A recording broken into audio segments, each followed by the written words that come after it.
Everybody, it's George from Ireland. Well, I have to be boring this topic, but why is nobody else saying this? Perhaps they're afraid about what's going on. But MI5 caught breaking the law again. So MI5, that's the United Kingdom's domestic intelligence service, and I've got no grudge against the organization. Realize every country has to have an internal intelligence agency. The United Kingdom's no exception. There are real threats. There are terrorists. There are foreign spies. So it's counterintelligence trying to identify foreign espionage activities and agents and so forth, disrupt them. Of course, they can't arrest. They don't have that legal power. They have to get the police to do it. But MI5 is subject to the law, same as everybody else. And I know that exemptions are written into statutes. They're not allowed to do things. So they are allowed to do things that ordinary people are not, because we're not allowed to spy on people. That be like stalking or follow people. They have to keep people under surveillance. We're not allowed to hack into people's phones, computer systems. They are. Likewise, is the Bribery Act.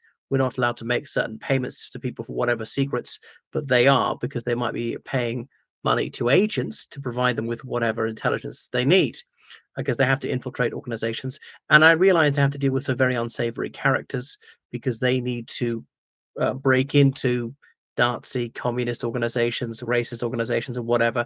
They're not going to be like nuns and monks. They can be some very wicked people, and that is the nature of the beast. But so they should use their powers proportionally and for the proper purpose. And sometimes they need the Home Secretary's physical signature to do this sort of thing. Um, but anyway, it's come out that MI5 they unlawfully got communications information from the mobile telephone of Vincent Carney, and he's a very respected journalist at BBC in Northern Ireland. And the Investigatory Powers Tribunal looked this. Now this was ages ago. This is 2006, 2009. So Ken McCallum, Sir Ken McCallum, wasn't director of MI5 now. So, but he carries the can. So perhaps this is what was unfair to blame him. But has the culture changed since then? And I realize it's an organization which employs up to 4,000 people, some of them are like cleaners, but the business end of it is just a few hundred. So now, partly because there was still terrorist activity there, both loyalist and Republican, no suspicion that Mr. Carney was involved in this, but he had his sources. He had to be speaking to these people so he could publish stories. Anyway, so this was intrusive, it was unwarranted, it was unjustifiable. So that MI6 has said, yes, this is true. So the BBC is not happy about this. It's obviously an abridgment of someone's civil liberty, under the European Convention on Human Rights, domesticated under the Human Rights Act, there's a right to privacy for correspondence. However, there are exceptions. There are situations in which law enforcement or something like MI5, some organization, can access this without permission because it might be pursuant to some investigation. It might be a proportionate breach of this, which is necessary and permissible in the context of a democratic society, because they'll often say that in the ECHR, in a democratic society, is this acceptable, this level of intrusion in a free society? Okay, because there have to be some exceptions. They can't be going too far because we don't want to go round the road towards totalitarianism. Okay, and then there were other Belfast journalists who took action about this. I don't know if it's been admitted in this case. So you can see how sort of they're unaccountable. And another thing is they're just like wasting time, wasting money. There are real dangerous people they should be investigating. And why is this some sort of petty vendetta? They just because goodness, I don't know. They want to get back at people. Is it vengeance? Something like that. So anyway, it's been published now that uh, the Prime Minister, Keir Starmer, he wants answers from Ken McCallum about other issues when they've been caught lying under oath about important matters. An investigation, it all came out in the news way back in February. Now, so Ken McCallum has been in charge since 2025. It was just before uh, it was just before COVID that he was appointed, and not enough has changed about when they made perjurious statements in court on very serious matters about they were testifying and they gave junk information to the court because generally speaking lying is not a crime, but if you take an oath to tell the whole truth, the truth, the whole truth, and nothing but the truth, and that's it, So, and they have to go into court and they have to testify there, have their legal teams there. And I always thought, well, shouldn't they have, but that's a bit risky for them and not to be identified by their surnames as well. Shouldn't they actually hold the hearing in a secure MI5 building? Well, no, because then they'd have to let the lawyers and the witness on the other side in.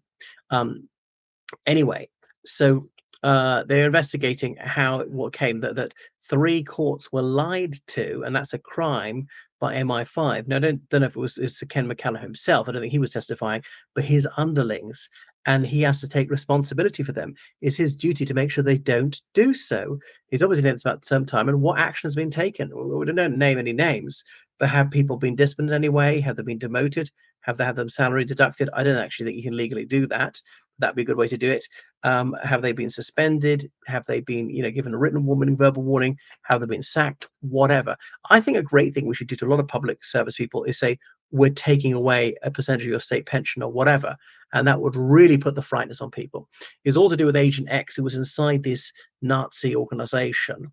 And this guy, he was in an abusive relationship, the way he was treating his girlfriend.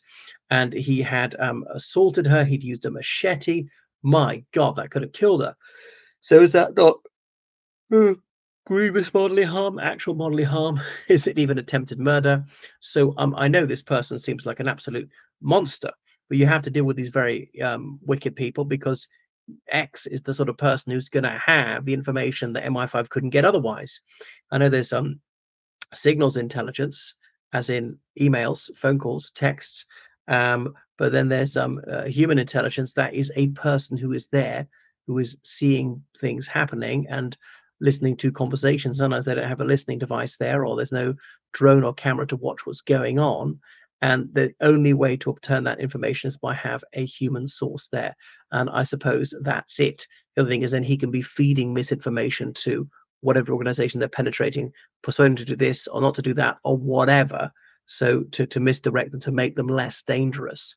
And why do people agree to do this? Maybe because he's paid, maybe because he's blackmailed, maybe because he's changed his mind and realizes an evil cause. So they're going to have to let this go. We know you committed heavy violence against your girlfriend, and obviously there's nothing more despicable than a man who'd use violence against a woman, particularly a woman he's in some intimate relationship with. But yes, it might seem deeply unethical to use such a person, but you either use him or even more people are going to get killed. A bit like the Northern Ireland conflict, having agents inside terrorist organizations, and you can't disrupt every terrorist attack, otherwise the agent is soon identified, killed. It discourages other agents. Moreover, the source of information has evaporated. Anyway, so false information was proffered to the court, and this was a serious procedural deficiencies. Well, McCallum's been in charge there for 5.5 years. He ought to make sure that procedures are running properly. What do they pay him for? So this really is detestable. They get so much public money from us. They have the public trust. It behoves them to tell the truth to the court. Okay, so ordinary members of the public, we can't know what's going on. Fair enough. It has to be kept secret for very good reason. But there are these, specially vetted judges or trustworthy people who we know are not going to be leaking it to the media or to a hostile state or a terrorist organization or anything like that. Therefore, they've got to tell them the truth. Because they have the public trust, they've got these very extensive powers. We need to make sure that they use them for the proper purpose and don't abuse them. And when they screw up, they don't try and cover it. They've got to tell the truth. So anyway, at least that there's going to be some proper investigation, and surely there's got to be accountability. Now, the Director General of MI5, like I said, Sir Ken McCallum, he's apologized for this, but that's not good enough. This has happened on his watch. Really, have to go. It's not like one or two small errors. Okay, they're going to be slip-ups in every organization of several thousand people. This is massive. And why isn't the mainstream media reporting this with greater prominence?